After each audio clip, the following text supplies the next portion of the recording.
한번 옆에 있는 분한테 그러십시오. 주님의 오심이 가깝습니다. 네, 앞뒤로도 한번 하죠. 주님의 오심이 가깝습니다. 아멘. 네, 오늘날 우리가 살고 있는 이 시대를 많은 사람들이 세상 마지막 때다, 다른 말로 얘기해서 말세, 또 혹은 종말이다, 그리고 예수 그리스도의 재림이 매우 임박했다, 이런 말들을 많이 합니다. 그런데 우리가 정말 그런지 그렇지 않은지 그것을 어떻게 알 수 있습니까? 성경을 통해서 여러분 알 수가 있습니다. 성경을 우리가 역사를 히스토리라고 그런 말을 합니다. 이 히스토리란 말은 그분의 이야기다, 그런 말이에요. 그리고 역사라는 것이 뭐냐면 하나님 천지 만물을 창조하시고 이 만물을 섭리하시고 주관하시고 그 계획대로 이 세상 만사를 이끌어 오시는 하나님의 역사를 기록한 것이, 그분의 이야기를 기록해 놓은 것을 우리가 역사라고 합니다. 그래서 여러분 어때요? 인류의 역사는 지금까지 보면 어때요? 성경에 예언된 대로, 하나님께서 말씀하신 그대로 이 인류의 역사가 이루어져 왔고, 또 지금도 이루어지고 있고, 그리고 이루어져 가고 있습니다. 한번 따라서 하죠. 인류의 역사는 성경대로 이루어졌고, 이루어져 가고 있고, 이루어질 것입니다. 네, 저는 교회를 나가서 처음에 예수님을 안 믿고 그냥 다녔어요. 그러다가 예수님을 믿고 성경이 하나님의 말씀이라는 것을 제가 확신하게 된 계기가 뭐냐면은, 이 성경에 인류 역사에 대한 모든 것이 예언되어 있었고, 그리고 그 인류 역사가 성경의 수천 년 전에 예언된 그대로 이루어졌다는 것을 제가 보면서, 이 성경은 정말 믿을 수 있는 책이구나, 이것은 정말 하나님의 말씀이구나 하는 그런 확신을 갖게 되었습니다. 여러분 그렇지 않습니까? 우리가 보통 세상의 역사라는 것은 지난날에 일어났던 것들을, 과거를 기록해 놓은 것입니다. 그러나 성경은 지금은 과거가 됐지만 미래에 대해서 기록해 놓은 것이 많이 있어요. 그래서 과거와, 우리가 오늘의 입장에서 보면 과거와 현재와 미래, 이런 것이 성경에 다 기록이 되어 있습니다. 근데 우리나라 여러분 어때요? 조선의 역사, 고구려의 역사, 신라의 역사, 이런 거 어때요? 신라 시대에 있었던 그냥 그걸 기록해 놓은 거예요. 앞으로 어떻게 될 거다 이거 해놓은 게 아니잖아요. 성경은 그런데 어떻게 됩니까? 앞으로 되어질 그런 몇천 년 후에 있어야 될 그런 일들까지도 어떻게 이 세계가 되어질 것인지, 그런 것을 다 기록해 놓았어요. 그런데 그것이 지금까지 하나도 틀리지 않고 하나님께서 말씀하시고 예언하신, 선지자들을 통해서 예언한 그 말씀대로 모든 것이 하나도 틀림없이 그대로 다 이루어져 왔습니다. 그렇기 때문에 앞으로 나머지 일들도 어떻게 돼요? 우리는 그대로 될 것이라 믿을 수가 있습니다. 여러분, 그러면 성경의 이 말세의 징조, 예수 그리스도의 재림과 세상 종말에는 어떠한 일이 있을 거다, 이런 것들이 예언이 되어 있어요. 그건 오늘 우리가 살고 있는 시대를 말세라고 세상 사람들이 그렇게 말을 하고 있고, 성경학자들도 그렇게 말하고 예수님의 재림이 가깝다는데, 그러면 정말로 성경에 그런 징조들이, 말세에 나타나려는 징조들이 그대로 이루어지고 있는가 그렇지 않는가를 보면은 우리가 살고 있는 시점이 어떤 시점인지 알 수 있죠. 예수님께서 어느 날 그 바리새인들과 서기관들에게 그렇게 말씀하신 적이 있어요. 너희가 천지의 기상은 분별할 줄 알면서 어찌 이 시대의 표적을 분별하지 못하느냐. 여러분, 우리가 굉장히 중요한 것 가운데 하나가 뭐냐면, 내가 어떤 시대에 살고 있는가, 그것을 알고 준비하는 것이 굉장히 중요합니다. 근데 성경의 미래에 대해서 예언하면서, 특별히 세상 종말과 예수님의 재림에 대해서 많은 그런 어떤 징조들이 있을 것을 말씀하셨는데, 한번 성경 구절을 일단 한 구절 보겠습니다. 마태복음 24장 3절 같이 한번 읽겠습니다. 같이 읽습니다.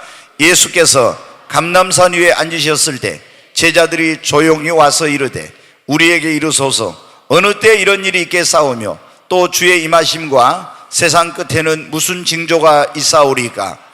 어느 날 예수님의 제자들이 감람산, 이스라엘의 감람산인데 거기에 와서 제자들이 조용히 예수님께 묻습니다. 우리에게 이르소서 어느 때 이런 일이 있겠사오며. 이건 무슨 얘기냐면은 하나님의 그때 성전이 있었는데 예루살렘에 있는 하나님의 성전이 돌 하나도 돌 위에 남지 않고 다 완전히 파괴되고 그런 날이 올 거라고 했는데, 언제 이런 날이 있으며 주님의 임하심과 주님이 다시 갔다가 오신다고 했는데 재림하실 때와 그리고 세상 끝에는 이 말세에는 어떤 징조가 있습니까? 이렇게 제자들이 예수님께 물어봤어요. 그래서 예수님이 이 하나님의 성전인 예루살렘 성이 멸망하고 이것이 이제 파괴될 때는 이런 일이 있게 될 것이며, 예수님이 재림할 때 이런 징조가 있고 세상 마지막에는 이런 징조가 있다, 이런 것을 쭉 말씀을 해 주셨어요. 그럼 예수님께서 그 하신 말씀이 그대로 말세에 있게 되리라고 하는 그런 징조가 그대로 이루어지면 어떻게 돼요? 그때는 예수님의 재림과 세상 마지막이 가깝다고 하는 그런 증거입니다. 그런데 누가 예수님이 금방 오신다, 세상 마지막이 가까웠다 이런 얘기를 해도 성경으로 살펴봤을 때 그런 것이 마지막 때 그 징조가 아니면은 그거는 허황되고 거짓된 그런 가르침인 것입니다.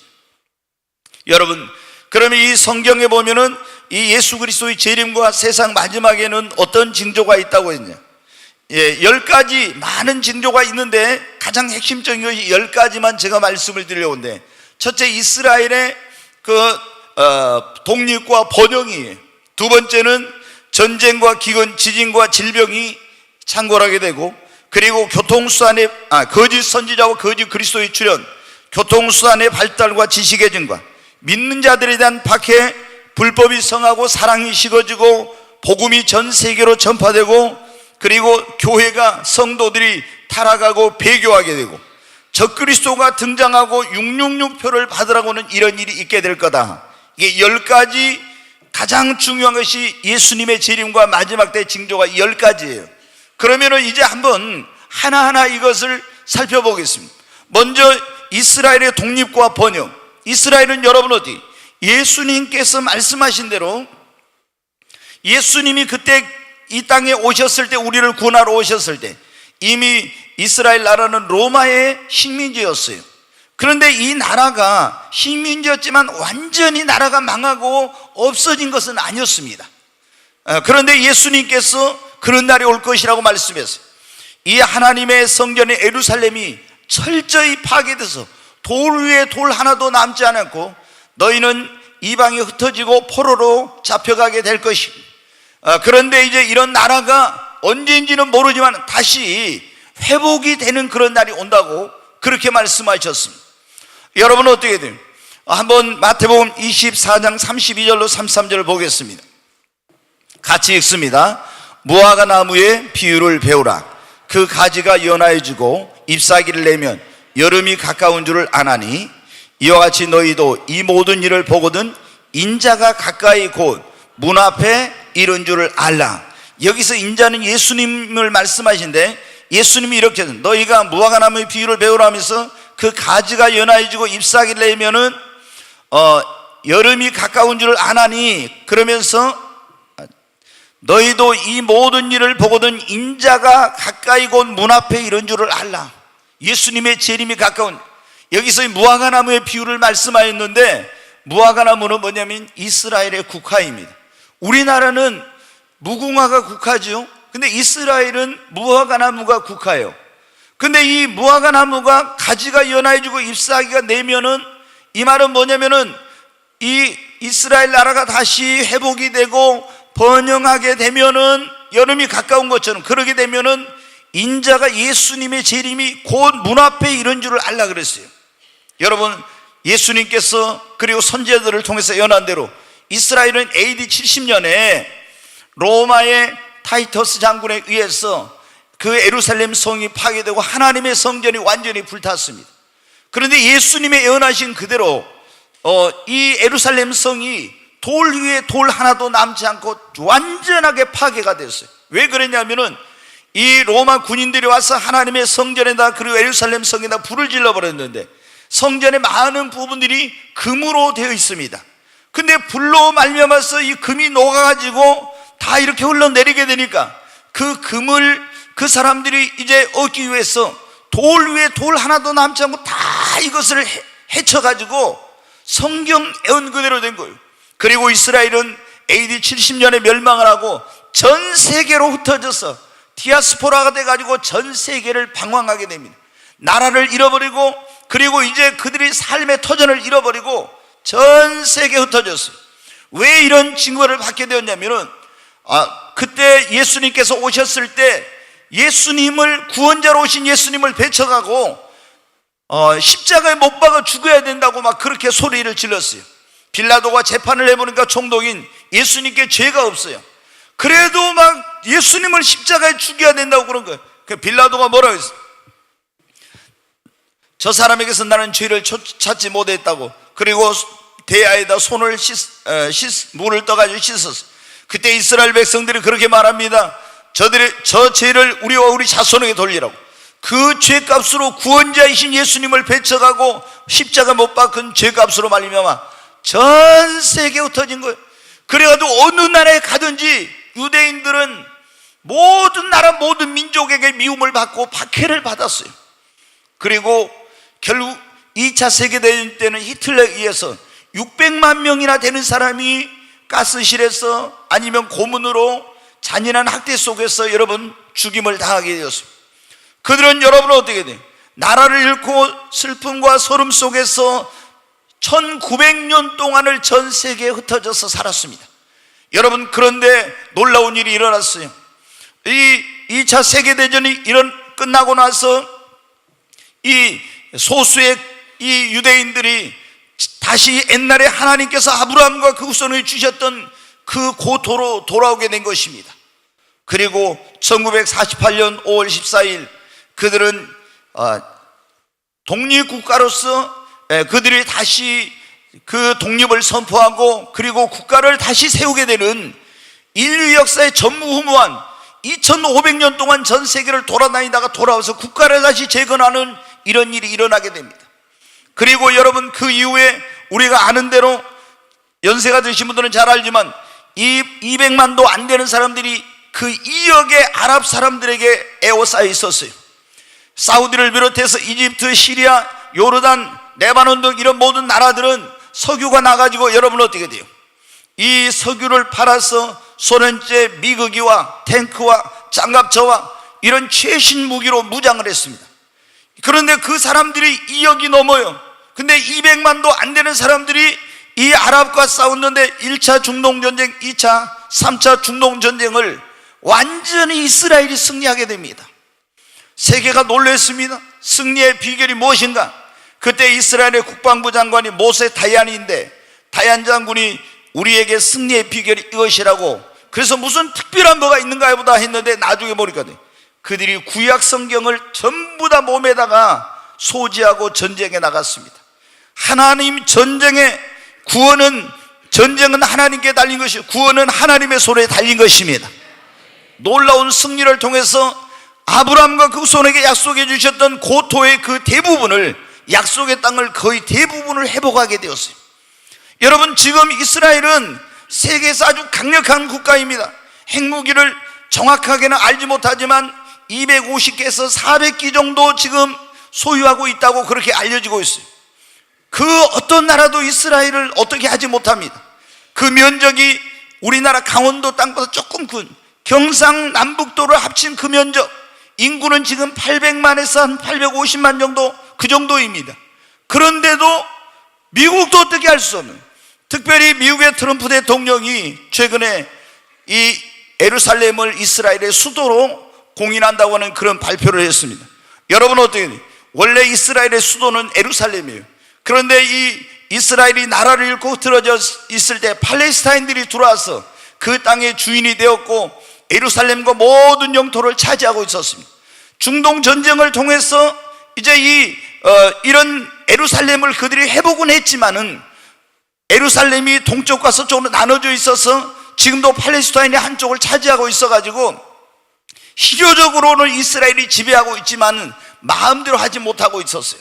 그런데 트럼프 대통령이 이번에 이 이스라엘의 수도를 예루살렘으로 공인한다고 그런 선포하는 일이 있었습니다.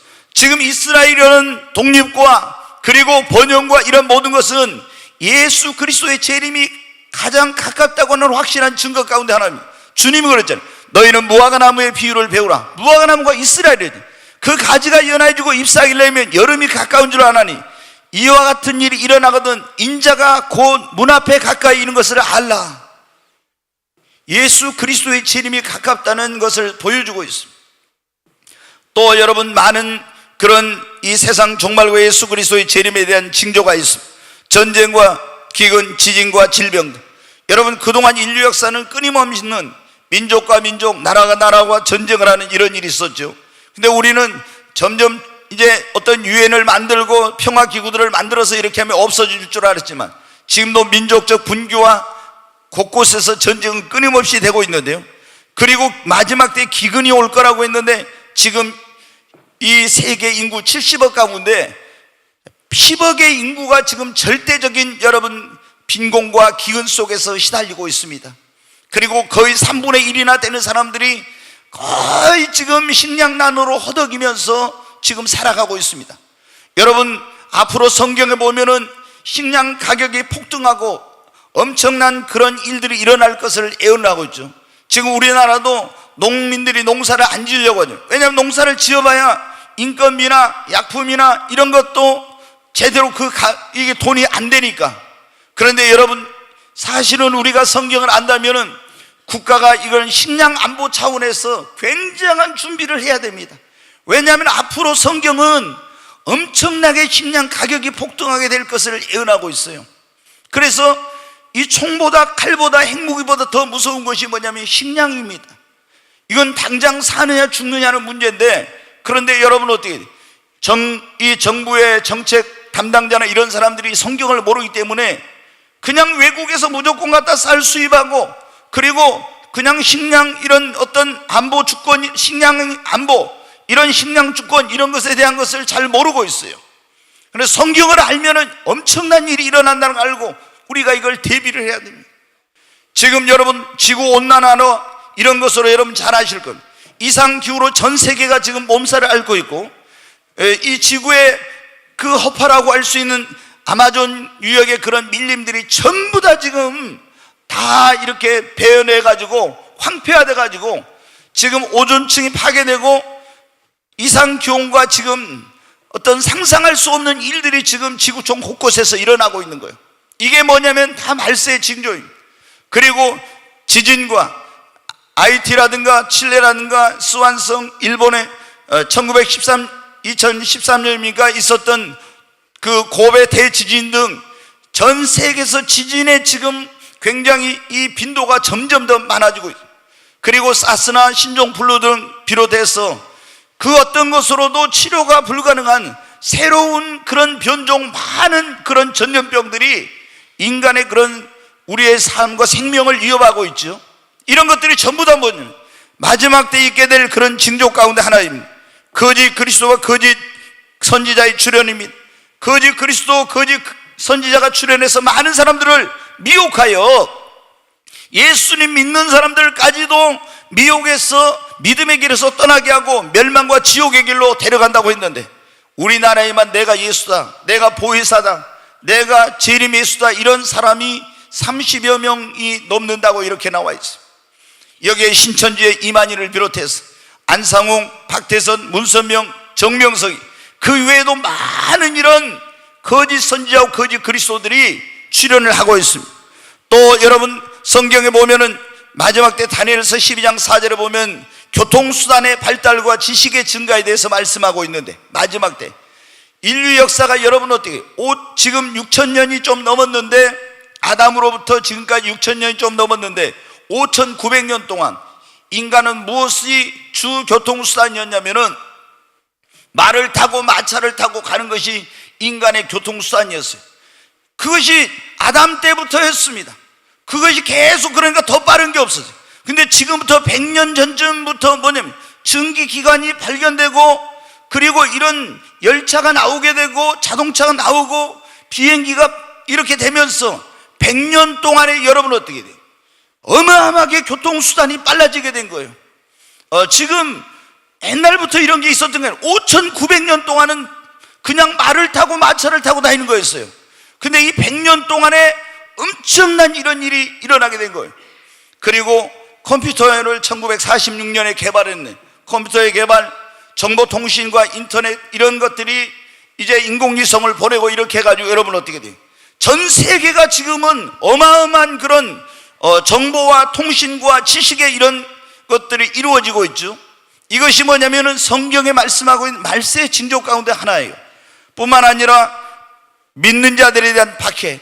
여러분, 우리는 이 대한민국에서 살고 있으면서 예수를 믿는데 핍박이 없어요. 그러나 안 믿는 집안에서 이제 뭐 불교나 다른 종교를 가진 집안에서 예수를 믿으면 좀 핍박하는 그 정도지. 그런데 지금 여러분, 전 세계 예수님을 믿는 사람들에 대한 박해가 엄청나게 증가하고 있습니다. 북한은 말할 것도 없고 러시아도 여러분 어떻게 돼요? 굉장히 기독교인들을 지금 점점 박해해서 러시아가 아주 굉장히 어렵습니다. 중국도 계속 시진핑 체제에서 그게 강화되어 왔는데 올해부터 더 강해서 아주 복음을 전할 수 없도록, 그리고 많은 사람들이 구금과 투옥을 당하고 어려움을 겪고 있습니다. 나이지리아에서 수십만 명이 죽고 전 세계에서 기독교인에 대한 박해가 지금 증가하고 있어요. 이게 뭐냐면 성경적으로 말세 있게 될 징조 가운데 하나예요. 또 불법이 성하고 사랑이 식어진다겠죠. 여러분, 불법은 죄를 말하는데 죄가 많아지고 사랑이 식어진다. 얼마나 많은 죄악이 지금 세상에 가득합니까? 얼마 전에 여러분은 아실 겁니다. 대구에서 그런 일이 있었잖아요. 우리나라가 간통죄를 폐지를 했잖아요, 몇 년 전에. 근데 그러고 나서 어떤 일이 있어요. 아니, 이게 배우자가 어떤 그런 부정한 짓을 해도 형사처벌은 할 수가 이제는 없는 거예요. 근데 대구에서 얼마 전에 지난주인가 그럴 거예요. 경찰관, 이제 같은 어떤 거기에 근무하는 경찰관이에요. 근데 이 경찰관 부부가 있었는데 이 남편이 집에 뭔가 서류를 놓고 온 게 있어가지고 가지러 왔더니 자기 부인도 경찰인데 그 부인 경찰하고 자기 상사 경찰하고 집안에서 그 짓거리를 하고 있는 거예요, 여러분. 현장에서 그걸 발견했어요. 아마 저라면 어찌했을지 모르겠어요.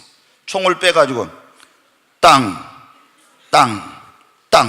해버렸을지 저는 몰라요. 진짜요. 저는 그랬을지 몰라요. 그런데 그 경찰관 진짜 인내심 대단해요. 그걸 스마트폰으로 딱 찍었어요. 스마트폰이 어디에 찍어졌는지 하여튼 모르겠어요. 근데 찍어가지고 어디에 형사처분은 안 되는 거예요. 뭐 합니까? 이혼 소송을 하고 있어요. 여러분, 지금 나라가, 우리가 그러면 이게 나라냐, 동방에이지국인 이 나라가, 이건 있을 수 없는 그런 일이잖아요. 여러분, 나라를 바로 세워야 돼. 정말 이제 우리가 제대로 된 그런 사람들을 앞으로 대통령으로 뽑아야 됩니다. 지금 이 정부에서도 동성애를 합법화하고 성소수자를 보호한다는 그런 명목으로 여러분 어떻게 지금 얼마나 잘못된 방향으로 가고 있는지 몰라요. 근데 지금 여러분 어떻게 동성을 합법하고 얼마나 그런 것들이 죄악이, 성적인 타락, 노세 시대, 노아의 시대와 갔다 있죠. 그 말이 뭐냐면 향락주의, 쾌락주의, 그리고 성적인 범죄와 타락, 이것이 마지막 때 아주 극에 달하게 될 것을 말씀하고 있는 거예요. 근데 이 세상을 보면 지금 그런 가운데 있어요. 저는 서울에 가면은 무슨 일로 서울에 가서 잠을 자야 될 때가 있으면은 제가 거의 어떤 모텔이나 호텔에 안 가려고 그래요. 가능하면은 오살리 거기 금식 기도원에 가서 거기서 은혜 받고 밤에 기도하고 새벽 기도하고 이렇게 오려고 해요. 근데 어쩔 수 없이 너무 멀어가지고 못 갈 때 한 번씩 어디를 모텔에 들어가 이렇게 하면은요, 정말 이건 상상할 수 없는 일이 일어나는 거예요. 제가 언제 아마 병원에를 가야 된가 그런 일 때문에 그랬던 것 같은데, 무슨 일로 갔는데 이제 저희 집사람이랑 가서 일이 빨리 끝나고 갈 데 없으니까 어때요? 그냥 빨리 이제 어디 숙소를 잡아가지고 다음날 이제 아침에 일찍 일어나 가야 되니까 해서 한 5시쯤인가 4시쯤에 갔는데요, 이 모텔 주인이 우리를 이상하게 봐요. 하룻밤을 자겠다고 하니까 다 다른 사람들은 잠깐 들렸다가 간다는데 우리는 그때 들어가서 하룻밤을 자고 가겠다고 하니까 이상한 눈초리로 보는 거예요. 그런데 여러분 어때요? 방이 그때 몇 군데를 갔는데 방이 없어요. 4시 좀 넘었는데 방이 없어. 그게 여러분 어때요? 무슨 일이겠습니까? 얼마나 이 세상이 타락했는지 상상을 초월한 그런 지금 가운데 있어요. 여러분, 이 불법이 성하고 사랑이 식어진 이런 엄청난 마지막 때 징조 가운데, 그리고 복음이 전 세계로 확산된다고 했는데, 지금 전파를 통해서, 문서를 통해서, 선교사들을 통해서 모든 민족, 모든 족속에 거의 복음이 전파되고 있습니다. 그리고 마지막 때는 성도들의 타락과 배교가 있다고 했는데, 지금 여러분 얼마나 많은 성도들이 예수를 믿는 데서 타락한 생활로 가고 있고, 그리고 배교하고 있는지 모릅니다. 엄청난 배교가 지금 대한민국도 기독교인이 1300만 가까이 됐다가 지금 500만 명으로 떨어졌어요. 여러분, 주일학교가 여러분 80%가 다 문 닫았어요. 지금은 중고등부가 거의 전멸한 상태예요. 여러분 얼마나 심각한 가운데 있는지 몰라요. 어마어마한 배교와 타락의 역사가 있습니다. 지금. 그리고 마지막 때는 뭐는 적그리스도가 출현한다겠죠. 그리고 666표가 등장한다겠죠. 적그리스도는 이제 곧 출현하게 될 거예요. 지금 그런 징조들이 계속 나오고 있는데, 그리고 여러분 뭐가 666표를 받아야 물건을 사고 팔고 하는 일이 마지막 때에 있다고 했잖아요. 자, 요한계시록 한번 보겠습니다. 네, 같이 읽습니다. 그가 권세를 받아 그 짐승의 우상에게 생기를 주어 그 짐승의 우상으로 말하게 하고 또 짐승의 우상에게 경배하지 아니하는 자는 몇이든지 다 죽이게 하더라. 그가 모든 자, 곧 작은 자나 큰 자나 부자나 가난한 자나 자유인이나 종들에게 그 오른손에나 이마에 표를 받게 하고 누구든지 이 표를 가진 자 외에는 매매를 못하게 하니 이 표는 곧 짐승의 이름이나 그 이름의 수라. 지혜가 여기 있으니 총명한 자는 그 짐승의 수를 세어보라. 그것은 사람의 수니 그 수는 666이니라. 아멘. 여러분 어때요? 마지막 때 뭐가 나오면 적그리스도가 나오고, 이 적그리스도를 추종하게 만드는 거짓 선지자가 강력한 사람입니다. 그래서 이제 적그리스도 짐승이라고 나오고, 또 다른 짐승이 요한계시록 13장에 봅니다. 먼저 나온 짐승은 적그리스도, 나중에 나온 짐승은 두 뿔이 양과 같이 이렇게 된 이거는 거짓 선지자를 말해요. 근데 이 처음에 나온 짐승이 어떤 암살을 당하는 그런 일이 있어요. 그래가지고 이제 쓰러졌다가 죽지는 않는데 이런 일이 일어나요. 근데 이 나중에 거짓 선지자가 이 짐승을 경배하도록 하고 짐승을 위해 우상을 만들게 하고, 그리고 그 우상에게 어때? 말을 하게 한다고. 여러분, 이것이 2000년 전에 사도 요한이 반모의 섬에서 받았을 때는 야, 어떻게 우상이 말을 하냐? 있을 수가 없어. 근데 지금은 여러분은 4차 산업혁명 시대, 여러분 인공지능 시대죠. 인공지능 시대는 텔레비전을 여러분, 저희 또 이게 뭐 이번에 뭐 이렇게 저기 한데, 텔레비전을 어떻게, 저 이거 눌러야 되지만 안 눌러도 되죠. 텔레비전 켜, 어디로 채널 어디를 해라, 뭘 하면 어떻게 돼요? 다 하고, 이제는 여러분들 엄청난 이런 시대인데, 마지막 때 이런 이제 시대가 된다는 거예요. 그리고 하늘에서 불을 내려오게 하고, 그리고 뭐를 한다고 했어요? 오른손이나 이마에다 666이라는 마귀의 숫자를 가진 이 표를 받게 한다고 하는 거예요. 이것이 없으면 큰 자나 작은 자나 가난한 자나 부자나 자유인이나 종이나, 이건 뭐냐, 모든 나라, 모든 민족, 모든 사람이 이 표를 가지지 않으면은 매매를 못하게 한다는 거예요. 여러분, 우리는 그동안 계속해서 옛날에는 물물거래부터 시작해가지고 금이나 은이나 이런 곡물이나 옷이나 이런 것이 화폐의 어떤 수단이었어요. 또는 소금이나 식량이나 이런 것. 근데 그것이 이제 화폐가 나오고, 그 다음에 이제 쭉 이게 통용되던 것이 어떻게 돼? 지금부터 몇십 년 전에 크레딧 카드라는 게 나왔지 않습니까? 근데 이 카드가 지금은 이제 어떻게 해요? 이것이 표 칩으로, 그래서 지금 마이크로칩, 베리칩 이런 그 칩들이 나와 있는데, 요것은 어때? 쌀알 만한 것을 몸 안에다 삽입하면 거기에가 자신의 금융, 신용, 그리고 의료, 인적사항 모든 정보가 다 들어가가지고, 여러분 컴퓨터 이제 있는 곳에 가면 스캔이 되면서 자동적으로 결제를 할 필요 없이 자동으로 다 결제가 되는 거예요. 지금은 우리가 카드를 가지고 있지만 카드가 분실이라든가 변조라든가 여러 가지 문제가 있기 때문에 이것을 신용사회로 가기 위해서 개발했는데 전 세계에서 지금 이 칩을 받고 있습니다. 표를. 여러분 어때요? 우리나라도 이제 곧 이게 지금 뭐 어떤 대학 병원에서는 신생아들이 바뀌고 이런 걸 방지하기 위해서 지금 하고 있다고 하는데 우리나라도 곧 이런 IT 강국이고 그런 어떤 반도체에서는 최첨단을 가고 있잖아요. 우리나라도 굉장히 미국에서 이 베리칩을 개발한 그 나라에서 이미 이것을 처음부터 한국은 어마어마하게 그걸 구입해 왔어요. 그래서 우리나라도 본격적으로 시행되고 멕시코 같은 데는 법무부 소속 직원은 전부 다 받아야 되고 이렇게 지금 되고 이것이 일상화되고 있습니다. 이것은 뭐냐? 마지막 때가 다 되었다고 하는 그런 징조예요. 이거를 통해서 적그리스도가 세계를 통치하고 지배하고 다스리는 겁니다. 여러분 지금 예언된 말세의 징조들 가운데 99%가 이루어졌어요. 예수님의 재림이 그리고 세상의 마지막이 정말로 눈앞에 와 있어요. 여러분 우리가 예수님의 오심이 가깝고 세상 마지막이 가깝다 하면은 사람들이 불안해합니다. 두려워합니다. 왜 그렇습니까? 내가 예수님이 오시더라도 맞을 준비가 안 돼 있고 세상 종말이 온다고 할 때 죽음을 맞이할 수 있는 우리에게는 종말이 두 가지 종말이 있어요. 이 세상의 종말과 개인의 종말이에요. 세상의 종말이 안 와도 내가 개인의 종말이 먼저 올 수가 있어요. 우리는 개인의 종말이 오든 이 세상의 종말이 오든 언제든지 주님을 맞이할 수 있는 준비가 되어 있어야 됩니다. 그러면 두렵질 않아요. 근데 이런 준비가 안 돼 있으면은 예수님 곧 오신다더라, 세상 종말이 온다는 두려운 거예요. 여러분 예수 믿는 사람들은 어떻게 돼요? 주님이 오시면 두려운 게 아니라 우리는 천년왕국에 들어가고 더 영광스러운 삶이 시작되는 겁니다. 개인의 종말도 마찬가지예요.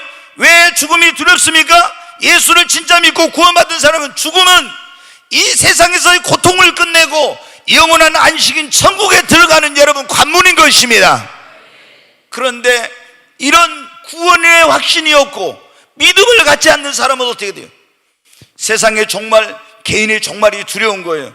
지금 여러분 우리가 성경적인 제가 시간이 없어요. 사실 이거를 며칠은 해야 됩니다. 제가 이걸 다 하려면 제대로 정확히 자료를 막 이렇게 하면서 근데 1시간 안에 이걸 다 하려고 하니까 제가 어떻게 하지? 이걸 나눠서 할 수도 없고 고민을 많이 했어요. 근데 여러분 어때요? 그래도 감사한 것은 다른 이야기하면 좋은 사람도 있는데 세상 종말에 대해서 얘기하니까 다 긴장하고 좋은 사람이 하나도 없는 게 감사한데 아멘. 주님의 오심이 가깝습니다. 근데 여러분 오늘 히브리서 이 성경 기자는 이 25절 다시 한번 읽어보겠습니다. 25절 같이 읽습니다. 모이기를 피하는 어떤 사람들의 습관과 같이 하지 말고 오직 권하여 그날이 가까움을 볼수록 더욱 그리하자. 그날이 무슨 날이? 주님의 오시는 날, 세상 종말, 주님의 재림이 가까운 그날을 말하는 것입니다. 그날이 가까움을 볼수록 그랬잖아요. 여러분 그날이 가까움을 볼수록 오늘 우리가 무엇을 더욱 힘써야 될 것인가 그런 말씀을 드려요. 그날이 지금 가까웠어요. 예수님의 재림, 세상 마지막이 가까웠어요. 그날이 가까웠는데 이 그날이 가까울 때 우리는 무엇을 더욱 힘을 써야 되냐? 모이기를 더욱 힘을 써야 됩니다. 여러분 신앙을 지키려고 하면은 신앙생활은 가장 중요한 게 뭐냐면 모이는 것입니다. 모이기를 여러분 힘을 쓰시기를 바랍니다. 모여야만이 여러분 어떻게 돼요? 우리가 주일날도 모여서 예배를 드리고 이렇게 모여야 믿음을 지킬 수가 있습니다. 마지막 때는 모이기를 패하는 사람들의 습관이 생겨난다 이거예요. 아이고 그냥 귀찮아 이렇게 가지고 모임에 안 가. 근데 모이기를 힘을 써야 돼요. 왜? 모이지 않으면 신앙을 지킬 수 없고 모이지 않으면 여러분 어떻게 돼요? 여러분 신앙의 불이 다 꺼져버려요. 우리가 보세요. 자, 장작이 있어요. 장작이 막 불을 져놓으면 잘 탑니다.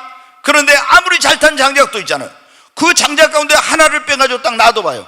그러면 여기서 따로 떨어져 나온 그 장작은 불타던 것들이 어떻게 돼요? 여기서 금방 꺼져버립니다.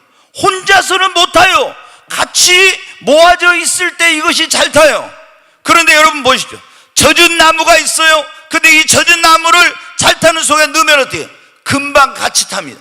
내가 신앙의 불이 성령 충만함을 받았어도 모이기를 패하면 금방 신앙의 불이 꺼져요. 그러나 내가 신앙이 침체되어 있어도 모이기를 힘쓰게 되면 다시 신앙의 불이 붙습니다. 여러분, 절대 우리는 혼자서 신앙생활 못해. 모이지 않으면 금방 신앙이 병들고 침체되는 거예요.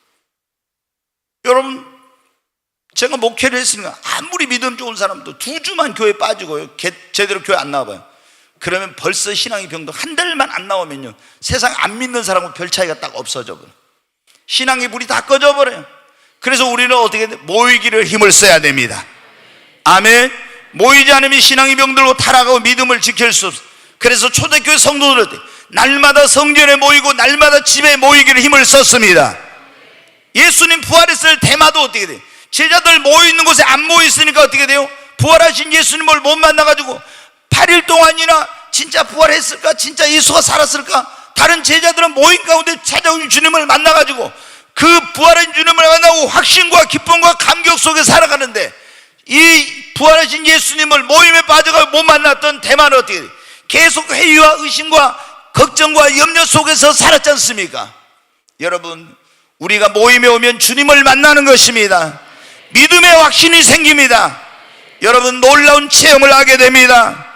우리는 주일날 열심히 모여야 됩니다.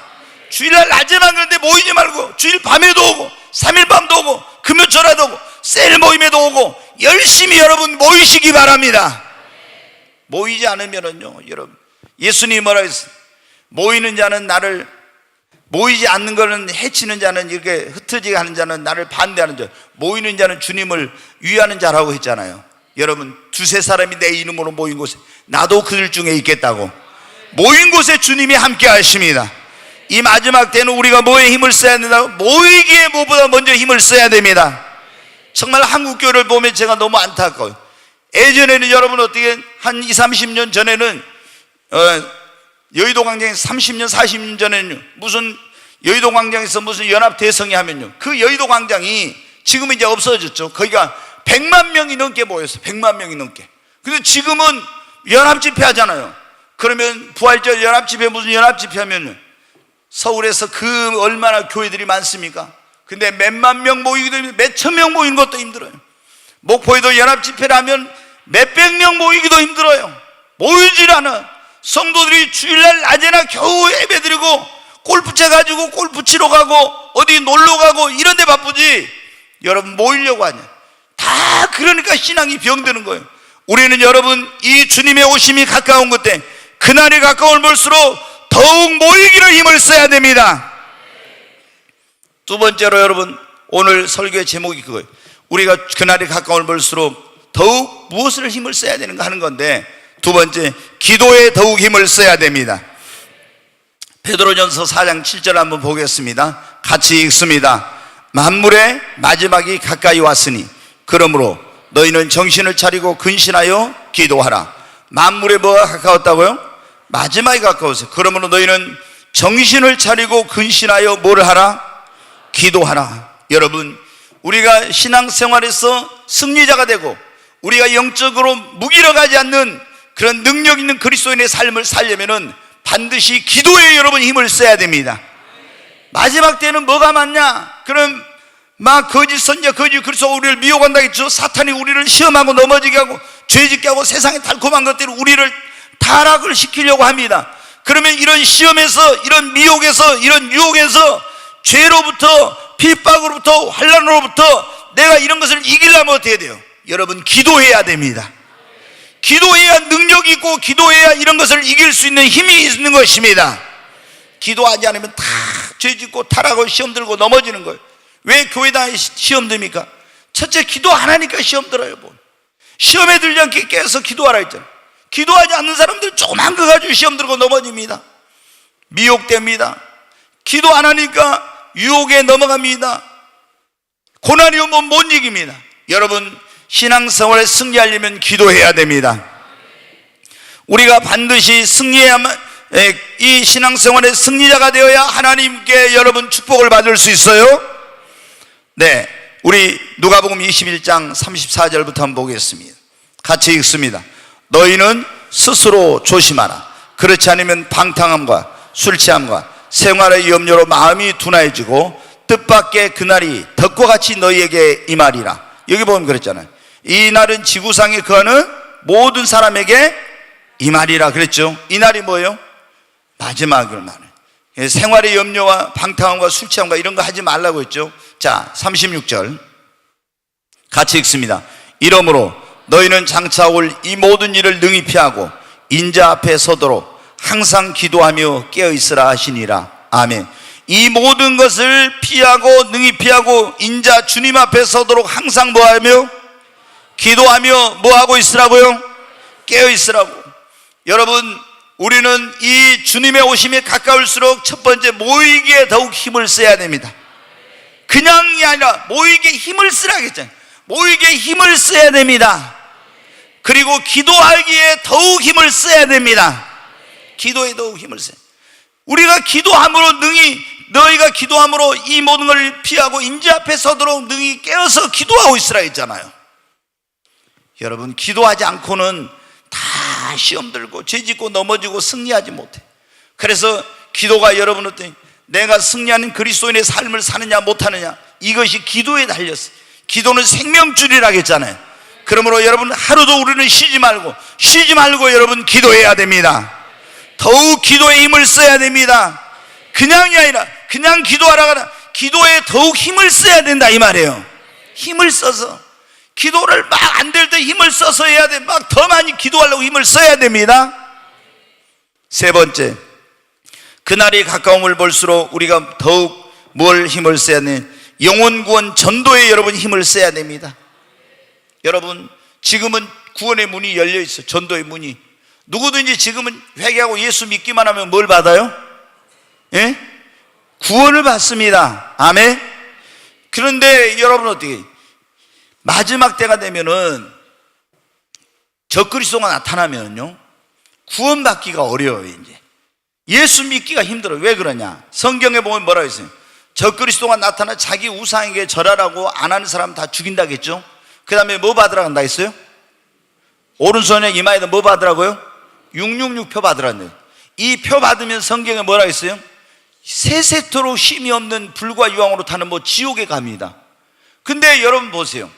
누구든지 요한계시록 14장에 보면 그 이름이 생명책에 기록되지 못한 사람은요, 적그리스도가 666표 받으라고 하면 다 받은데, 생명책에 이름이 기록되지 못했다 이 말은 뭐예요?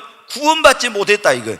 구원받지 못한 사람은 물건을 사거나 팔거나 못하는데 이거 표 안 받으면 안 받을 사람이 어디가 있겠어요? 다 받아요. 다 받아. 그런데 누가 그때 가서 전도한다고 예수 믿으라고 믿겠어요? 안 믿습니다. 예수 믿으면은 핍박을 받고, 그리고 우상숭배 안 하니까 죽임을 당하고 666표 안 받으면 물건을 사고 팔고 죽임을 당하는데 누가 예수 믿어요? 지금 예수를 믿어야 됩니다. 지금 여러분 이 페리칩이나 마이크로칩이나 뭐 이런 칩 많은 거 이거 뭡니까? 이게 곧 보나마나 99.9%가 666으로 바뀔 거예요 지금 이게. 그런데 이게 여러분 어떻게 돼요? 적그리스도가 나타나서 강제로 바뀌기 시작하면 그때는 우리가 굉장히 어렵습니다. 지금 여러분 어떻게 돼요? 복음을 열심히 전해서 예수를 믿어야 돼요.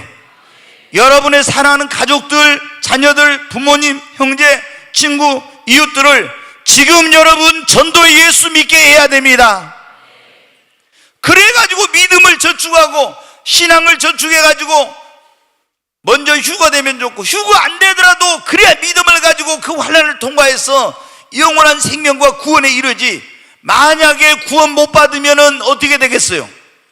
여러분, 불과 유황으로 타는 지옥 못에 들어가서 거기서 영원토록 1년도 아니고 10년도 아니고 100년도 1000년도 아니 영원토록 불과 유황으로 타는 거기서 영원토록 고통과 괴로움을 당해야 돼요. 그런데 내 사랑하는 부모, 형제, 남편, 아내, 자녀들, 이웃들, 여러분 친구들이 구원받지 못했다면 어떻게 돼요? 지금 열심히 여러분 전도해야 됩니다. 영혼 구원한 일 전도에 여러분 힘을 써야 됩니다. 여러분, 돈 버는 것도 먼저 구원받은 다음이야. 이 영혼 구원, 조금 전에 제가 말씀드린 개인의 종말과 세상의 종말이 있는데, 세상의 종말은 하나님의 시간표대로 다니면 개인의 종말은 언제 올지 몰라요. 그러니까 우리가 예수를 전해가지고 영혼 구원하는 일에 힘을 써야 되는 것입니다. 여러분, 우리가 예수를 믿기 좋을 때 지금 믿고 믿음을 저축해야 됩니다. 아멘. 그래야 환난을 이길 수 있어. 한 영혼이라도 더 구원할 수 있어. 특히 여러분 가족들이 구원받지 못했다면, 예수님 오시는 게 가깝다, 또 세상 종말이 가깝다, 이런 설교를 들으면 어떻게, 여러분 마음이 안 편해. 성경에 보면 아멘 주 예수여 어서 오시옵소서 해야 되는데 이게 안 나와요. 저도 경험해 봤으니까 알아요. 내가 예수를 믿었을 때 우리 가족이 구원받은 사람이 거의 없었으니까, 그러면 어떻게, 주님 오신다는 이런 설교하면 얼마나 힘든지 몰라. 그래서 날마다 우리 부모님, 형제들, 이런 친척들을 놓고 하나님 앞에 날마다 기도했죠. 그러니까 한 20년 정도 지나니까는 어떻게 돼요? 하나님이 다 구원해 주시더라고요.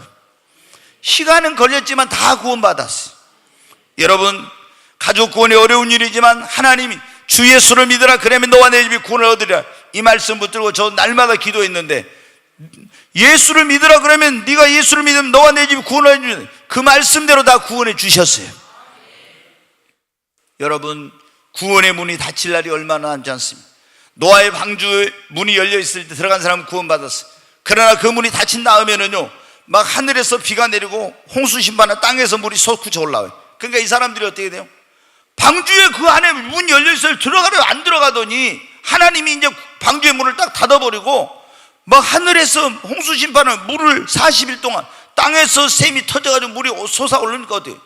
막 산으로 도망간 거예요. 막.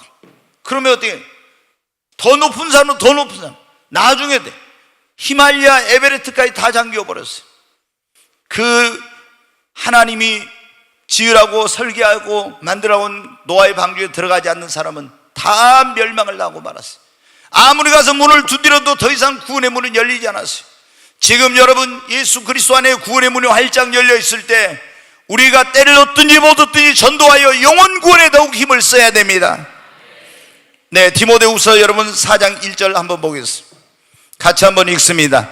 하나님 앞과 살아있는 자와 죽은 자를 심판하실 그리스도 예수 앞에서 그가 나타나실 것과 그의 나라를 두고 엄히 명하노니, 너는 말씀을 전파하라. 때를 얻든지 못 얻든지 항상 힘쓰라.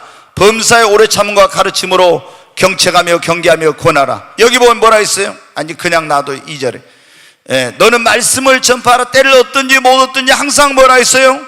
힘을 쓰라고, 복음을 전하라고.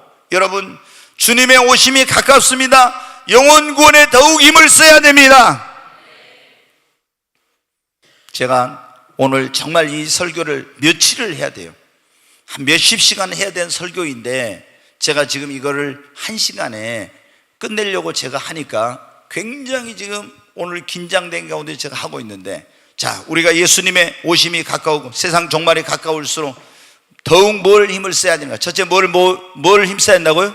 모이기를 힘을 써야. 두 번째, 기도에 더욱 힘을 써야. 세 번째, 영혼구원 전도하는 일에 더욱 힘을 써야 됩니다. 아멘. 여러분, 가족들이 구원받지 못하면 날마다 울어야 돼요. 진짜 날마다 눈물이 앞을 안 가려야 돼. 하나님 앞에 날마다 구원을 위해서, 그 영혼 구원을 위해서, 그리고 여러분의 사는 사람들을 전도해야 돼. 자, 우리가 그날이 가까움을, 주님의 오심이 가까움을 볼수록 더욱 무엇을 힘을 써야 되는가? 한번 따라서, 주의 일에 더욱 힘을 써야 합니다. 아멘. 자, 구원은 우리가 하나님의 은혜로 받습니다. 구원은 우리가 회개하고 예수를 믿게 하면 예수 십자가의 피공로로 우리는 구원받습니다. 내 공로나 내 노력으로 구원받는 거 아니에요. 다 믿기만 하면, 예수님이 내 죄를 담당해 주신 걸 믿기만 하면 구원받아요. 그러나 하나님 앞에 가서 상급을 받고 영광을 받고 면류관을 받는 것은 내가 행한 대로 받는 것입니다. 요한계시록 22장 12절 한번 보겠습니다. 같이 읽습니다. 보라, 내가 속히 오리니 내가 줄 상이 내게 있어 각 사람에게 그가 행한 대로 갚아주리라. 여기 보면 예수님이 그러잖아요. 보라, 내가 속히 올 것이다. 그러면 내가 줄 상이 내게 있어 각 사람에게 그가 행한 대로 갚아주리라. 아멘. 내가 행한 대로 하나님께서 갚아주십니다. 내가 행한 대로 하나님이 상을 주십니다. 그러니까 우리가 구원은 행위로가 아니라 믿음으로 하나님의 은혜로 받는 거니까, 믿기만 하면 구원이야. 너희가 그 은혜를 인하여 믿음으로 말미암아 구원은 이것이 너희에게서 난 것이 하나님의 선물이라. 이는 누구든지 자랑치 못하게 하렴이라. 구원은 자랑할 수가 없어. 하나님의 은혜로 받는 것. 그러나 상급과 영광과 면류관은 구원받은 사람들이 구원받은 다음에 어떻게 살았느냐, 어떻게 신앙생활을 했느냐, 주를 위해 얼마나 헌신하고 봉사하고 충성하고 얼마나 영혼 구원하고 이런 일에 힘을 썼느냐, 이것에 따라서 상급이 결정됩니다. 자, 예수 믿고 구원받았지만 강도처럼 십자가에 못 박혔던 강도가 오늘 네가 나와 함께 낙원에 회개하고 예수를 믿어서 낙원에 갔어요. 그러나 이 사람은 부끄러운 구원이야. 여러분, 사도 바울은 영광스러운 구원. 사도 바울은 뭐라? 내가 나의 달려갈 길과 믿음을 지켰으니 이제 의로우신 재판장이 나를 위하여 의의 면류관을 예비해 놓았도다. 여러분, 우리도 주님 앞에 갔을 때 상급과 영광과 면류관을 받을 수 있도록 예수 믿고 구원받은 우리 주의 일에 더욱 힘을 써야 됩니다. 여러분, 구원받았는데 제가 보면은 주일날 그냥 한번 예배 왔다 가다 그거 있잖아요. 구원받았다 하면서 하나님이 독생자를 내어주셔가지고 나 같은 죄인을 그 십자가의 아들을 내어주시기까지 해가지고 나를 구원해 주시고 나를 하나님의 자녀 삼아주시고 천국의 후사를 삼아주셨는데, 이런 하나님의 은혜를 입은 사람들이 구원만 받고, 그리고 나는 주님을 위해서 아무것도 안 하고 조금도 헌신도 안 하고 희생도 안 하고 주의 일하다 좀 힘들다고 내려놓는다고 시험 들고, 여러분 얼마나 그것이 배은망덕하고 얼마나 그것이 하나님 앞에 불효한 일입니까? 그러잖아요. 하나님은 나를 위해서 독생자를 내어주시고 그 예수의 십자가 피로 영원한 생명을 주시고 구원해 주셨는데, 그냥 주일날 낮에 와서 예배 형식적으로 드리고 차에다 골프채 가지고 가서 골프 치러 가고 놀러 가고, 그런 데서는 시간이 아깝지 않고, 그런 데다는 돈 쓰고, 그런 데다 내 에너지를 쏟아도 아깝지 않고, 주님을 위해서는 여러분 우리가 뭘 하고 있습니까? 하나님이 베풀어 주신 은혜를 생각합니다. 시편 기자가 그래, 하나님이 내게 베풀어 주신 은혜를 내가 무엇으로 보답할꼬? 하나님이 이런 은혜를 주신 나는 무엇으로 내가 하나님의 은혜를 보답할꼬? 이런 마음이 우리에게 있어야지. 그리고 내가 주님을 위해서라면 물질이 무엇입니까? 몸이 무엇입니까? 내 재능이든지 내 생명까지라도 주님 앞에 드릴 수 있겠다는 이런 마음으로 신앙생활 해야죠. 여러분, 하나님은 공의로우신 분이에요. 구원은 주님의 은혜로 받지만 상급은 달라요. 정말 여러분, 부끄러운 구원 받지 말고 우리는 영광스러운 구원을 받아야 됩니다. 영광스러운 구원을 받아요. 고린도전서 15장 58절 한번 보겠습니다. 같이 읽습니다. 그러므로 내 사랑하는 형제들아, 견실하며 흔들리지 말고 항상 주일에 더욱 힘쓰는 자들이 되라. 이는 너희 수고가 주 안에서 헛되지 않은 줄 알미라. 아멘. 여기 뭐라 했어요? 사도 바울이 부활이 없다고, 야, 이 세상 끝이야, 여기가 먹고 마시고 즐기자, 그냥 끝난다 하는데, 사도 바울이 뭐라 했어요? 그래가지고 부활이 없다는 흔들리니까 고린도 교회 성도들한테 뭐예요? 내가 천국에 3층짜리 다 가서 봤다. 그러면서 뭐라, 내 사랑하는 형제들아, 견실하며 흔들리지 말고 항상 주의 일에 더욱 힘쓰는 자들이 되라. 이는 너희 수고가 주 안에서 뭐라고요? 헛되지 않은 줄 알미라고. 하나님이 여러분 갚아주십니다. 주님의 오심이 가까운 때 내가 주의 일 정말 한가가 없다면 더 열심히 주의 일을 해야 합니다. 더 힘써서 주의 일을 해야 돼요. 여러분, 우리가 안 써도 있잖아요. 이게 녹슬고 병들어요. 그래가지고 안 써도 이것이 내가 아낀다고 이거 그대로 건강 그대로 뭐 다 이게 에너지가 보존된 게 아니에요. 안 쓰면 녹슬고 이거 이제 쇠해가지고 못 쓰게 돼. 그러니 여러분, 그 조지 필드라는 사람이 그랬어요. 너무나 그 과로하면서 주일하니까 목사님 좀 쉬어가면서 하세요. 내가 쉬면은 내 몸이 녹슬어서 못 쓰게 되는데 나는 달아져서 주님 일하다가 달아지게 일하다가 나는 갈란다고. 여러분, 우리 주의 일에 더욱 힘쓰는 사람들이 되십시다. 이제 한 가지만 얼른 말씀을 드리고 마치겠습니다. 제가 오늘 그랬잖아요. 딱 1시간 정도의 설교를 마칠 수 있을 것 같아요. 제가 어떻게 설교를 하나 굉장히 막 고민이 되었어요. 이제 한 가지만, 자, 다시 한번 합니다. 그날이 가까움을 볼수록 우리가 더욱 뭐에 힘을 써야 돼요? 모이게 힘을. 두 번째, 기도에 더욱 힘을 써야 돼요. 꼭 여러분 잊지 마세요. 더욱 힘을 쓰라 이거예요. 모이기에 더욱, 기도에 더욱 힘을. 세 번째, 영혼 구원에 더욱 힘을 써야 됩니다. 전도하는 데 더 힘을. 네 번째, 주의 일에 더욱 힘을 써야 됩니다. 아멘. 더욱 힘을 쓰라고 그랬죠. 더욱 힘을. 한 가지만 더, 부끄러움 없이 주님 만날 수 있도록 신부 단장에 더욱 힘을 써야 됩니다. 부끄러움 없이 주님 만날 수 있도록. 네. 오늘 시간이 너무 돼가지고 저녁에 할까요? 예? 네, 아멘 하네. 그럼 저녁에 한 사람도 빠지 말고 와야 돼요. 자, 옆에 있는 분은 그래요. 자, 그럼 제가 오늘 여기까지 하려니까 저녁에 꼭 와요. 저녁에 만납시다. 아멘. 예, 얼른 옆에 다 확인해요. 이제 저녁에 안 오기만 하면 봐봐요. 이제 내가 다 잡으러 갈 테니까 형사를 보내가지고 아니면 천사를 보내서 다 잡아가지고 오라고 할 겁니다. 네, 저녁에 오시는 거죠? 약속하셨어요? 저 위에도 약속하십니까? 아멘. 네, 저녁에 진짜, 그래서 저녁에는 그럼 오늘 다른 설교 하지 말고 제가 이 설교를 아마 저녁에 이 주님, 우리가 신부단장 어떻게 해야 될 것인가, 이거에 대해서 설교를 하겠어요. 굉장히 중요한 내용이에요. 우리가 예수님을 믿는 사람들은 그리스도의 뭐예요? 신부야. 예수님은 신랑으로 이제 우리를 데리러 와. 근데 그때 예수님을 부끄러움 없이 만나야 천국의 혼인잔치에 들어가는 거예요. 그렇지 않으면 여러분 천년왕국에도 못 들어가, 혼인잔치에 못 들어가지고 대환란을 통과하면서 무지막지 않았던 일곱 인, 일곱 대접, 일곱 나팔의 그런 엄청난 어려움을 겪게 돼. 그래서 다 여기 있는 사람들은 다 올라가야 돼요. 휴거돼야 됩니다. 환란 통과하면 에녹처럼 먼저 올라가 버려야 돼요.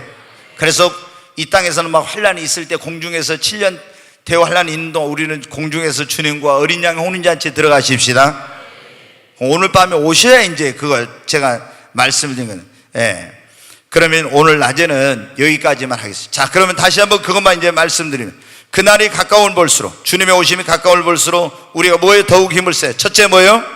모이기에 더욱 힘을 써요. 두 번째, 기도에 더욱 힘을 써요. 세 번째, 영혼구원, 전도에 더욱 힘을 써야 돼요. 네 번째, 주일에 더욱 힘을 써요. 다섯 번째는 신부단장에 더욱 힘을 써야 되는데 이건 저녁에 하기로 하겠습니다. 이 세상을 산다면은 얼마나 살 건가요?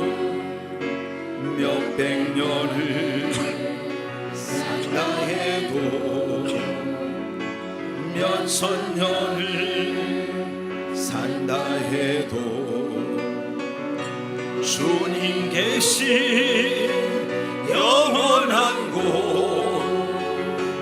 하루만도 못합니다.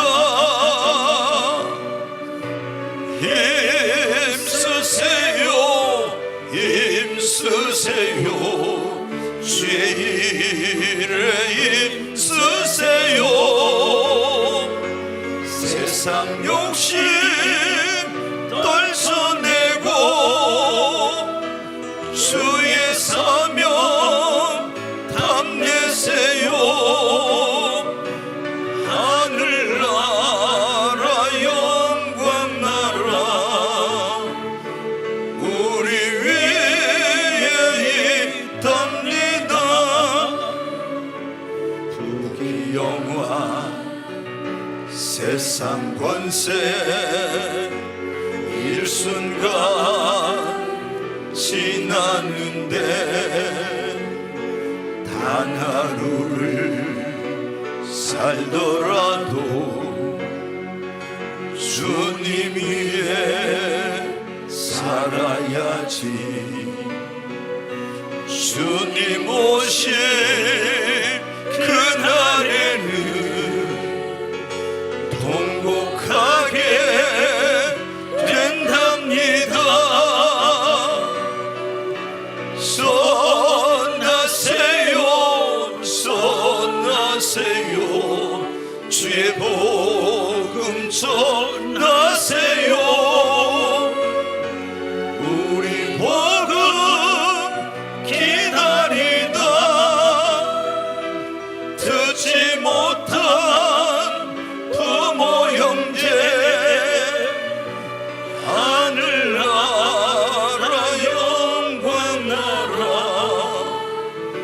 쏟아보고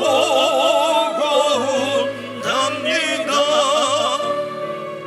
주님 위에 일하는데 어려움 많다지만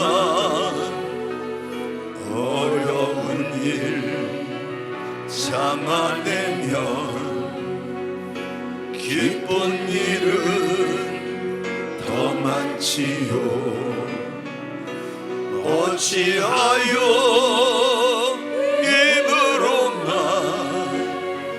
주여 주여 한답니까? 일하세요 일하세요 주님이 일하세요. 전도 충만 기쁨 충만 기도 충만 성령 충만 하늘나라 영광 나라 저기 보입니다. 우리 두 손을 듭니다. 주여 세 번 외치고 하나님 주님의 오심이 가까운 이때 아니라고 나태한 신앙생활했던 걸 용서하여 주시옵소서. 예수님을 모르고 살아왔습니다. 오늘 나의 구원자로 예수님을 영접합니다. 이제 예수님을 믿는 사람들은 주님 오시는 그날이 가까운 이때 더욱 모이기를 힘쓰고 더욱 기도에 힘을 쓰고 영혼군에 힘을 쓰고 주님 일에 힘쓰는 삶을 살겠습니다. 주여 나를 도우소서. 주여 세 번을 치고 기도합니다. 주여 주여 주여 간절히 하나님 앞에 기도합니다. 우리 주님의 오심이 가까이 우리 주님의 오심이 가까웠습니다. 주님이 말씀하신 세상 마지막 때는 무슨 징조가 있사오리까? 주님이 말씀하신 그 세상 마지막 때 징조들로 가득한 가운데 있습니다. 아직 여러분 가운데 예수님을 구원자와 주님으로 믿지 못한 분이 있다면, 영접하지 않은 사람이 있다면 이 시간 기도하시오. 하나님, 나 같은 죄인을 구원하시려고 독생자 예수 그리스도를 보내주시고 예수의 십자가 피로 내 죄를 용서해 주신 것을 감사합니다. 이 시간 마음의 문을 열고 예수님을 나의 마음의 구원자와 주님으로 영접합니다. 예수님 내 마음속에 들어오셔서 나의 구원자와 나의 주님이 되어 주시옵소서. 그리고 우리 하나님 앞에 기도합니다. 하나님, 이제는 주님의 오심이 가까운 이때 더욱 모이기를 힘을 쓰고 때를 얻든지 못 얻든지 전도하며 날마다 깨어서 기도에 힘을 쓰고 주님 오심이 가까운 이때 더욱 주의 일에 힘쓰는 그런 자들이 되어서 주님 오시는 그날 잘했다, 충성된 종이라 칭찬받고 주님의 영광과 기쁨에 참여하는 저희가 되기를 원합니다. 하나님, 그동안 불충하고 안일하고 나태하고 게으른 신앙생활한 것 주여 용서하여 주시옵소서. 오늘 시간 새로운 마음과 다짐과 결심으로 주님 앞에 새롭게 신앙생활하고자 하오니 주여 십자가의 피로 용서해 주시고 다시 한번 하나님 새롭게 하여 주시옵소서. 그래서 다시 한번 약속하신 우리 주님 오시는 그날 부끄러움 없이 저희 모두 주님 만나게 하시고 영광 가운데 들림받아서 공중에서 어린 양의 오는 자체에 참여할 수 있도록, 그리고 하나님 앞에 가서 영광과 상급과 멸관 받는 모두가 되기를 원합니다. 주님 은혜 베풀어 주시니 감사합니다. 귀하신 예수님의 이름으로 기도하옵나이다. 아멘.